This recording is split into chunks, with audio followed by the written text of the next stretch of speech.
I think we need a little injection of energy in the room, and I think we got a little bit of that yesterday.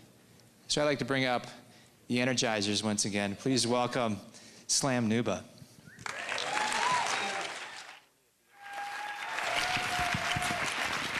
All right.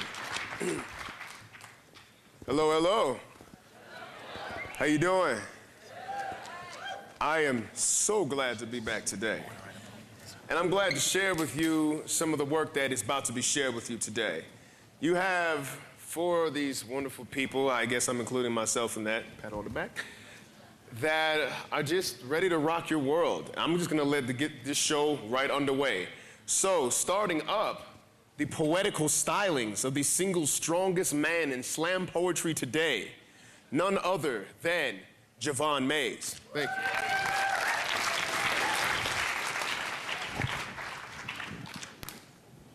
How's everybody doing?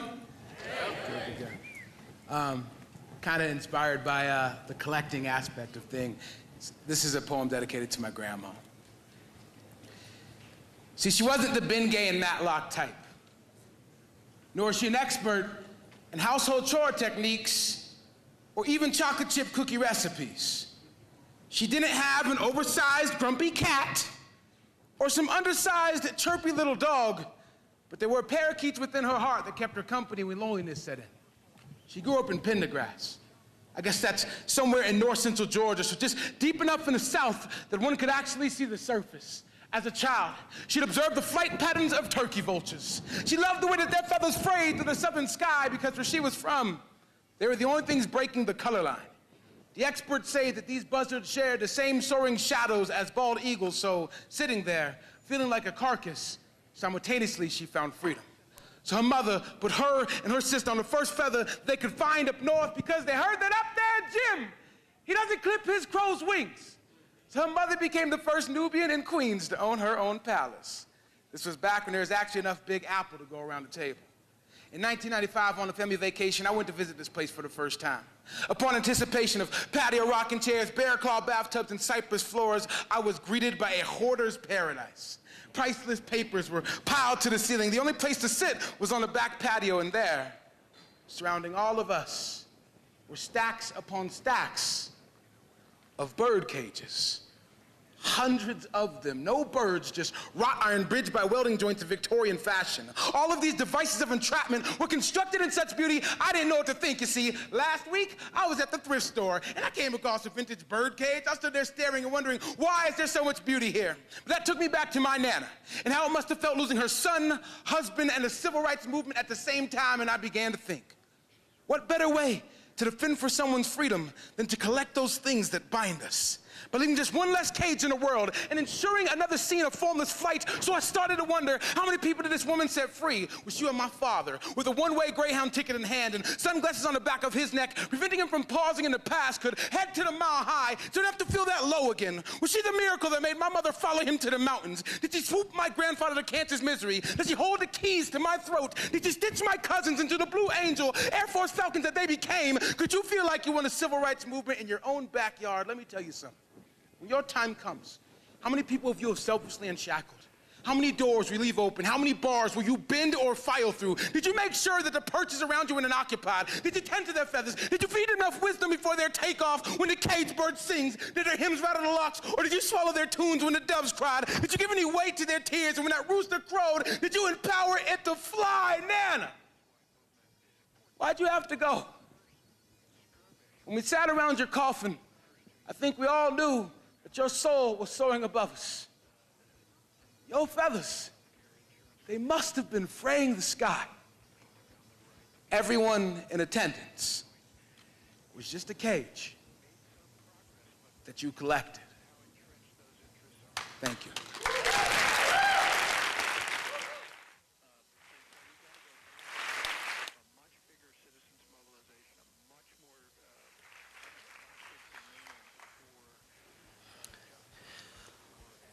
When we are young and fat with laughter and possibility, we grow dreams in the diamond mines of our imagination and fling them wildly against the sun.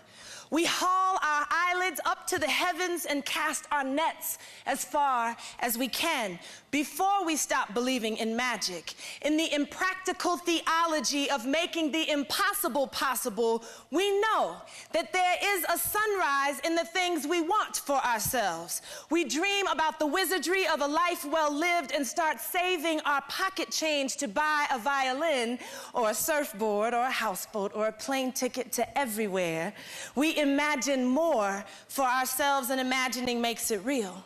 Forces the complicated lines of the future into songbirds, and we are all silently clamoring for more music in our lives. We think, one day, when the bills are paid off and the children grown and living out their own magic, I'll fetch some of those long ago dreams and make me a world. But we are stymied by the steady march of responsibility and think the business of being an adult cannot accommodate the stuff of our imagination, and this is the biggest lie we can tell ourselves. The troll under the bridge is the music you refuse to make with your life.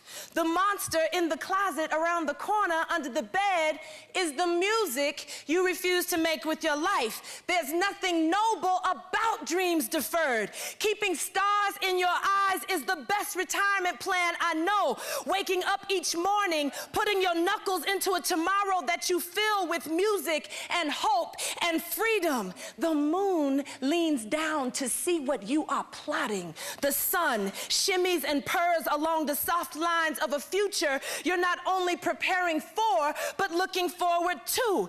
The work can be great and terrible, fraught with the kind of confusion that shudders with uncertainty and challenges the weaker parts of our resolve. But that's when we remember that this life is made mostly for magic, for the stretching of things, for the wide lines of opportunity that grin up at us, tell us to always throw our spines at the things we want, to stand in this life with our hands and our hearts open, to love ourselves widely enough to support the dreams we have, the ones we think we've lost, the ones we no longer believe are possible under the Hup 2-3 of adulthood. My own children have been remarkable reminders. They have not lost their ability to reach out past the margins. They talk of dragons, carpet rides, flying and transforming and believing in it all. And there is nothing more courageous,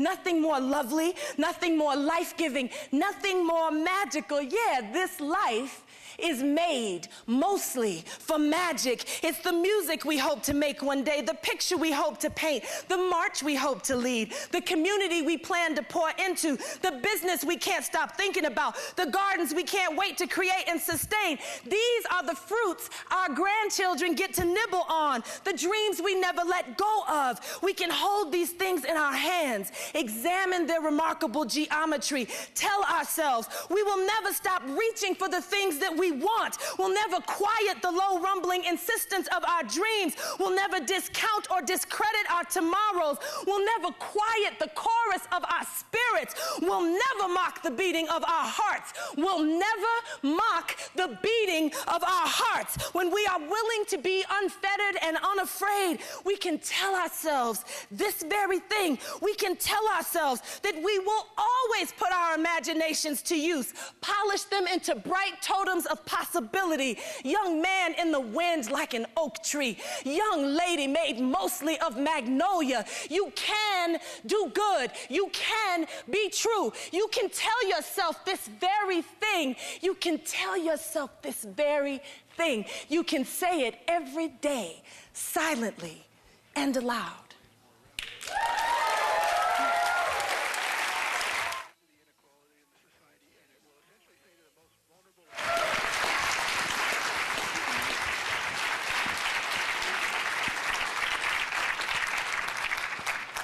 #1 female slam poet on the planet, just saying. Just saying.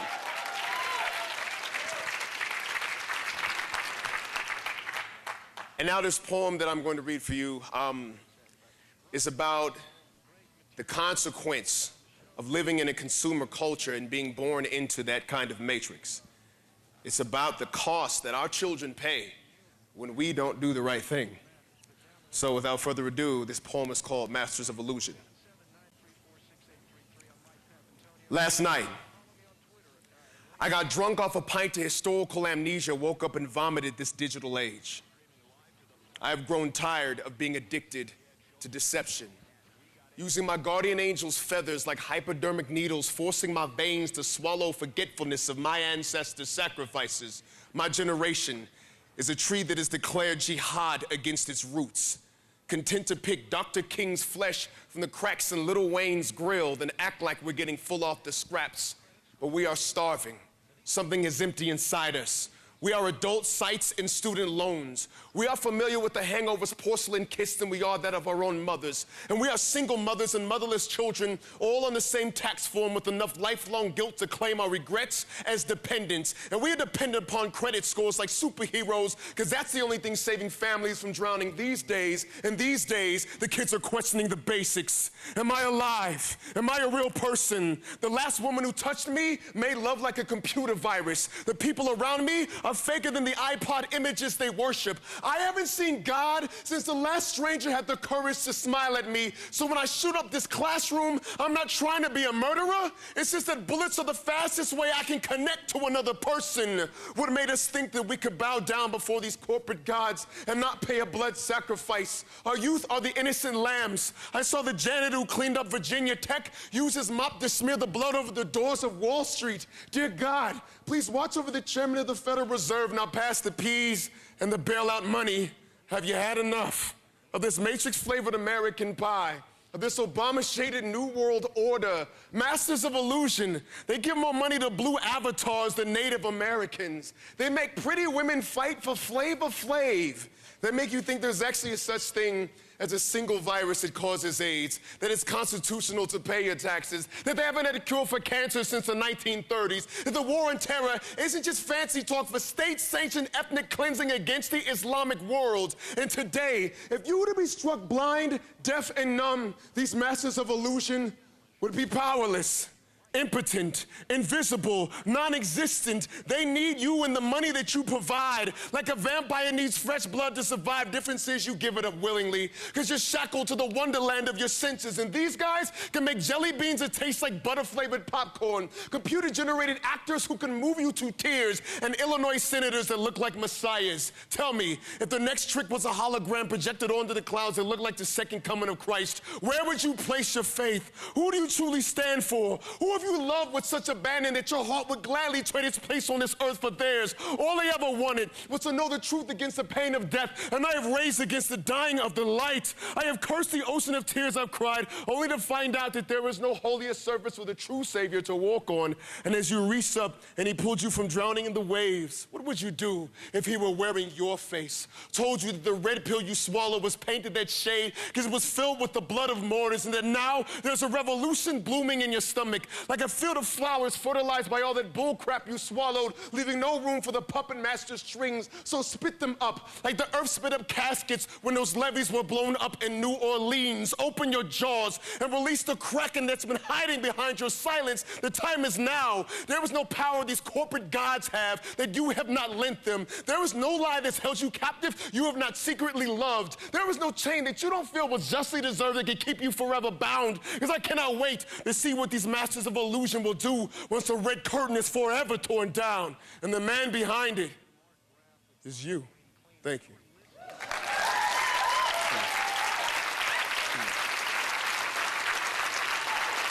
And closing out the show,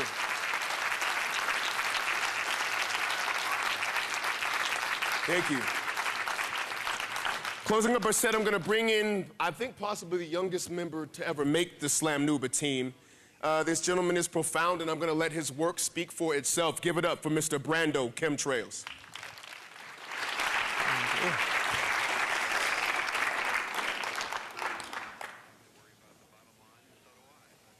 In 1945, the Target Committee at Los Alamos put together a list of recommendations for possible atom bomb targets. At the top of the list were Kyoto and Hiroshima. When the plans were given to the Secretary of War, he gave permission to bomb any Japanese city except for Kyoto because of its museums and its statues, and because years ago, he had spent his honeymoon there. To the people of Kyoto, You owe your parents' lives to a man with a magic signature who is in love. If he hadn't been such a romantic, it would have been you. If they'd chosen Paris instead, it would have been your skin boiling. If she left him before that paper hit his desk, you would be dust just to spite her. To the victims of Nagasaki, you were killed for the sins of your government by the government that calls itself mine, by a president historians call one of the greatest, because he had a good speechwriter and talked straight. You died because no white men with magic signatures that never ask yes or no, only when and where, had ever biked across your town just after dark to bring home groceries, or seen every little lake or shut down windmill that made you never want to leave because they weren't in love with any of you.